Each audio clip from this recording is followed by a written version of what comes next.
Hello guys, tingnan niyo natin alaga kong si Hero guys. Naglapag ako dyan ng speaker kasi habang nag-debate ako, ito na dyan. Ayaw na ayaw niyang may nakalapag dyan sa taas. Pag nakita niya may ibang bagay dyan nakalapag, nilalaglag niya talaga yan. Ayan, kasi yan yung place niya dyan. Yun siya lagi nagmamarites sa amin kapag nag-uusap-usap kami ng anak ko. Yan. Nakikinig din yun siya. So, tingnan nyo nga, sa sobrang kulit talaga.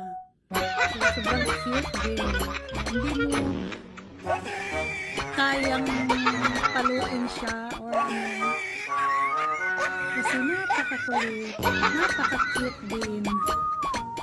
Diba? Pero ang lambing-lambing yan. Kasi gumagawa siya ng paraan para lang laglag maalis yung speaker dyan.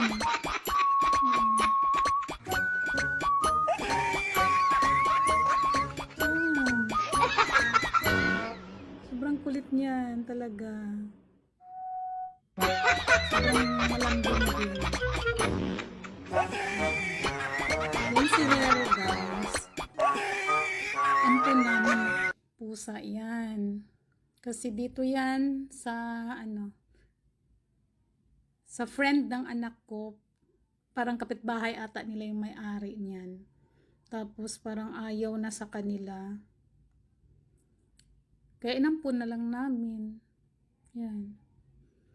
Diba? Swerte nga eh, sobrang cute niya. Hindi yan totoo yung pagkapalo ko sa kanya, hindi lang yung sobrang kakagigi lang talaga siya eh, saka cuteness overload niya. Diba? Yan, nawala na yung speaker, tinanggal ko na yan. Siya na yung nakahiga dyan. Diba? Naasar ko din. Naasar ko siya. Aalisin niya talaga at aalisin yan. Galit kasi siya eh. So, ayun lang guys.